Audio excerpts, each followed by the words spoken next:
Hey, what's up, guys? Matt here. It's another day. Different audio setup, different things like that. It might look like I'm at work. I'm on a break. But yeah, so today we are reviewing The Gathering Storm by Brandon Sanderson and Robert Jordan. Those names are up here. Holy cow. Wow. This is awesome. This was a great book. If you've not been around for my reviews, lately we've changed some things up. I've changed some things up that I do a little bit of spoiler free in the beginning, then I get right into a spoiler story breakdown. That's all I really did for this this book and this review. I did spoiler free, and then I did the spoiler story breakdown because things get a little muddled. I've got my notes on screen. Let's do this.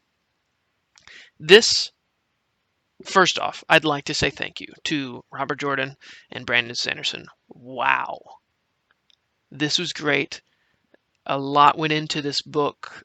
Brandon Sanderson was chosen to read the book, or to write the book after the tragic passing of Robert Jordan. And here we are. It's finished. The series is finished now. I'm on book 12. I'll be on book 13 tomorrow.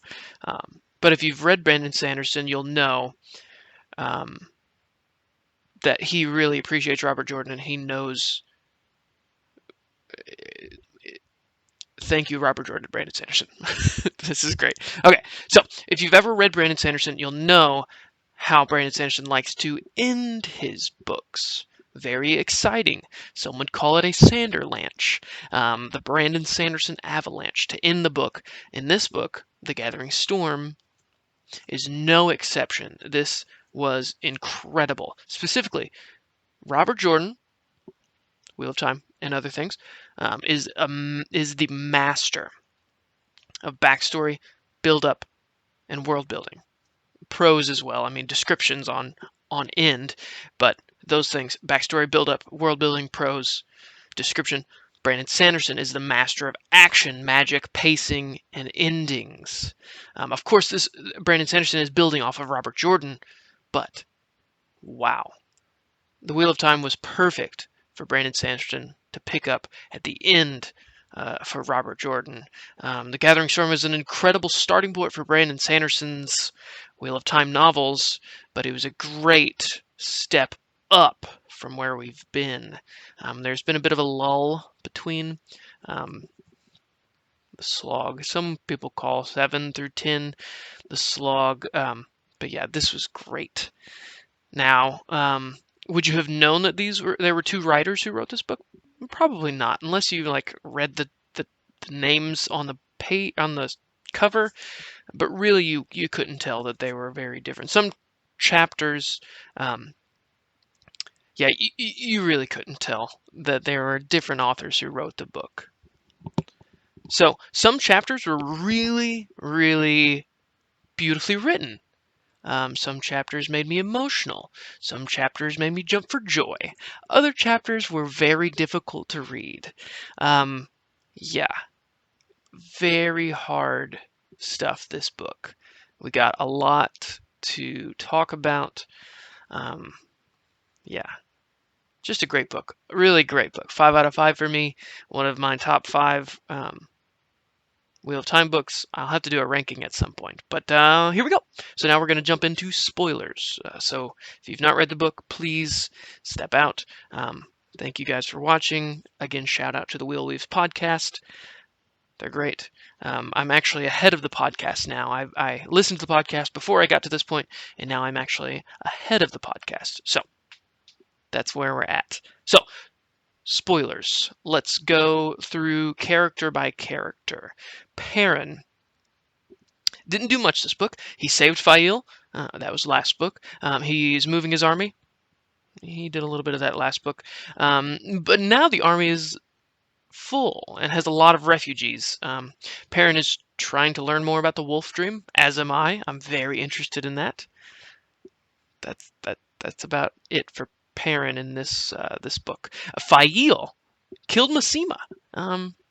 Yeah, She also did a bit of a burial ceremony or a funeral ceremony for Roland and the other people that helped the Chafail while they were captured by the Shido. So that was pretty beautiful, but that was good. Matt didn't do much this book. There were some things that he did, some things that were pretty important. He misses Tuon. He misses Tuon. Matt and the band end up in a village called Hinderstap, which has a lot of strange things that occur after sunset. Basically, they become enraged and kill everyone, and then the next day it's all good, and it's kind of like a Groundhog Day where they come back and everything's fine. I don't know how much that has to do with the story, or if that's going to affect anything. It might be the Dark One's touch on the pattern and such, but I'm really interested in probably the next book. Towers of Midnight. We've got this discussion or this plan to go save Moraine. We haven't seen that yet. I'm hoping to see that soon. Avienda didn't do much this book either.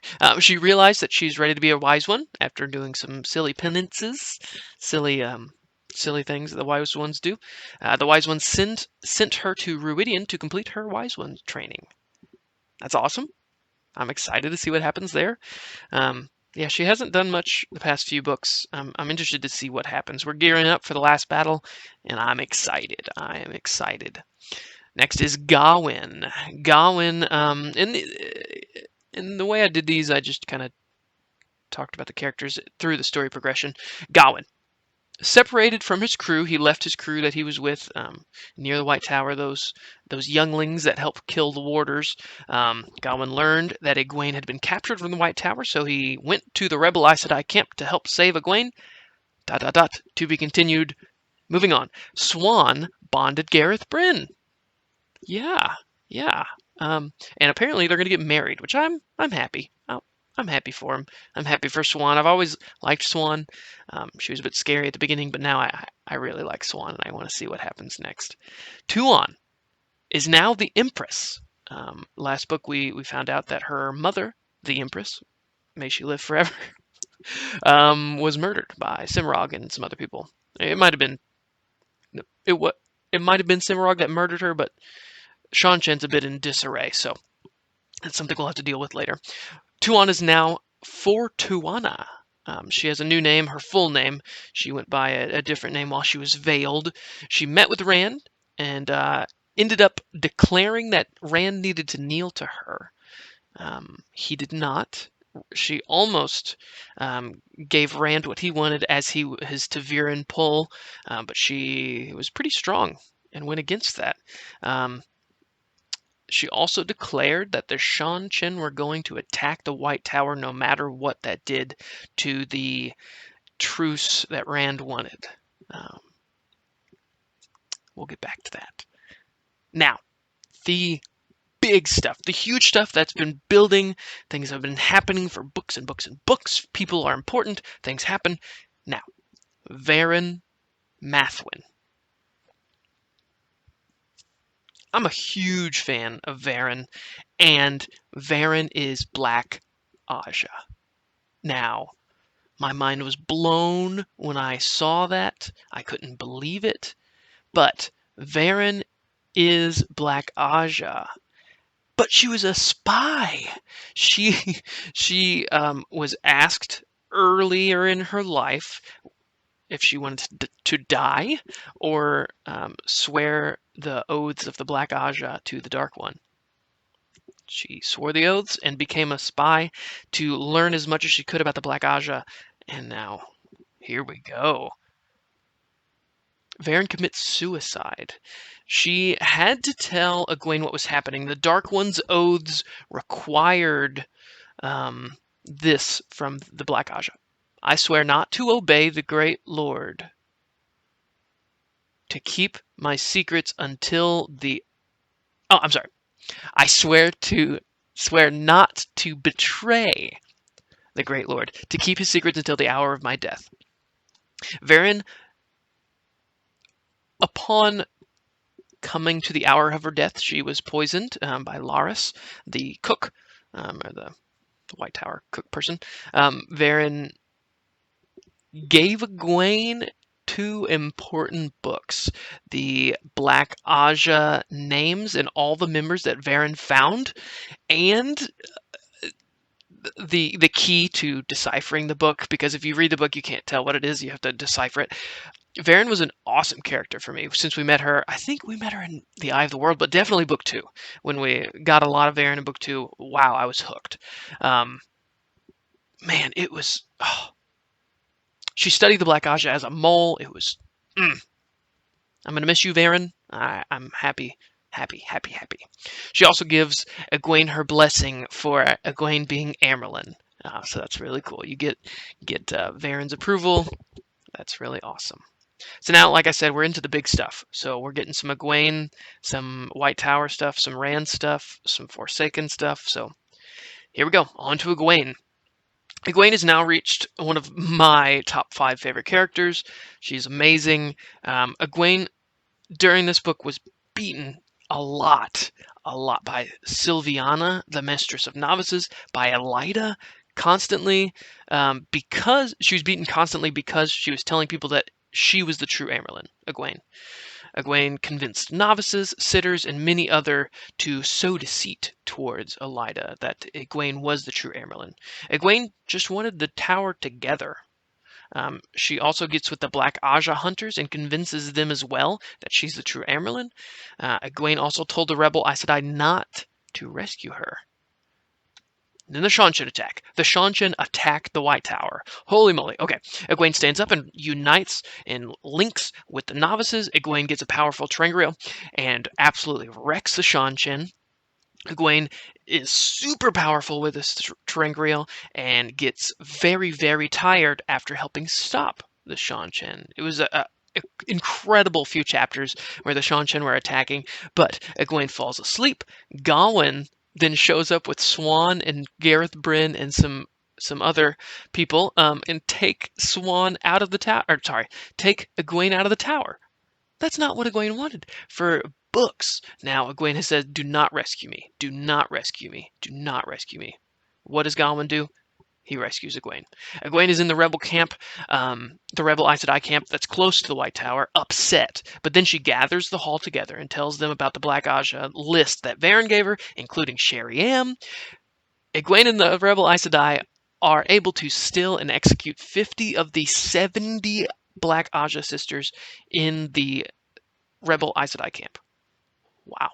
20 fled from the rebel Aes Sedai camp. Egwene then says that they finally need to siege the White Tower. Turns out there were some heads of the Ajas from the actual White Tower that showed up at the opposite end of a bridge, told Egwene that she was declared. They have decided that Egwene shall be raised as Amyrlin of the White Tower for good. Oh my goodness. Egwene is raised as Amyrlin. The rebels are brought into the tower, and Sylviana, the Mistress of Novices that beat Egwene, is named Keeper of the Chronicles for Egwene. Yeah, awesome, awesome stuff. Also, Elida, I'm not a fan of Elida, but she was taken by the Seanchan and collared. Boom, boom. Rand? Rand has a lot that happens in this book. Let's go through it. Rand had quite the storyline this book. Rand is bringing together some of the great captains, Davram Bashir, including now Rodel Ituralde. I think that was right. Ituralde. We've been hearing about him for a little while and seeing what he's doing, but Rand has now tasked Ituralde with protecting the borderlands. Rand is gearing up for the last battle, and he is steamrolling his way to the last battle. This book brings Rand to breaking his his oath or his feeling towards killing women by balefiring them. Just absolutely balefiring them, taking them out of the pattern. Literally, Rand is broken in this book and kills women, balefires Forsaken, and nearly kills Tam al'Thor. A lot happened in this book. Rand gets captured with the male Adam by Cimarog. Ooh. Cimarog literally forces Rand to strangle men, but he stops himself. And how does he stop himself? With the true power. Rand used the true power, the power directly from the Dark One. What? Then he weaves Balefire using the true power and deletes Cimarog and Elza from the pattern. Previously in this book, Rand woke up in Tel'aran'rhiod and spoke with Morden, who is actually Ishamael, which I'm very excited about, and realizes that he was able to come, that Rand realizes that Forsaken are able to come back, and decided that Balefire was it. Balefire is needed to kill the Forsaken, so they won't come back. I have a Forsaken count later, which is important now that we're so close to the last battle. Rand then finds out where Grendel is located, a palace known as Natron's Barrow. Rand proceeds to balefire the entire place, including every single person, servant, cook, janitor, everyone inside. Rand doesn't know who he killed. He doesn't know if he actually killed Grendel. I think he did. I have her on my list as balefired, but we don't know because Rand just balefired the entire palace. 2 Forsaken killed this book by balefire. Countless others. Rand got dark this book. Later, after Cadsuane and Nynaeve brought Tam to Rand, Rand nearly kills Tam because Tam let it slip that he was brought by Cadsuane. Rand weaved balefire to kill Tam, but stopped himself. Then Rand went on a mission to Ebu Dar, to the Taresian Palace. He was going to kill Tuon, or for Tuana, the Empress, may she live forever, and then stopped himself. Then he went on a mission to... then Rand ended up at Dragonmount in one of these most beautifully written chapters I've read in this series. Rand prepares to die. He prepares to destroy the world on Dragonmount, like Lews Therin did 3,000 years ago, and he realizes that the cycle of rebirth means that he has a chance to fix his mistakes. I mean, how cool is that? Rand uses the Choden Call to destroy the Choden Call, instead of using it to destroy the world. And then Rand laughs. That's what Cadsuane wanted, and Rand did it. So, the Forsaken count. I'm going to put the Forsaken count up probably right here. Just so we can move on. Some people that I think are... yeah, I'm just going to put it right here. I'm going to continue talking. I have a few more things to say.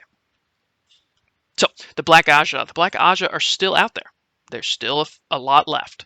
I don't know if they're going to be insignificant. I feel like they might be insignificant, but we'll see. We'll see what happens. A lot were able to escape from the White Tower after Egwene was raised to Amyrlin. Yeah. And like I mentioned about Varen and the oaths that the Black Aja have to take, they will not betray the Dark One until the hour before their death. Is that important? We'll find out. That is The Gathering Storm. What a book. Holy smokes. I start Towers of Midnight tomorrow, which is book 14. No, book 13.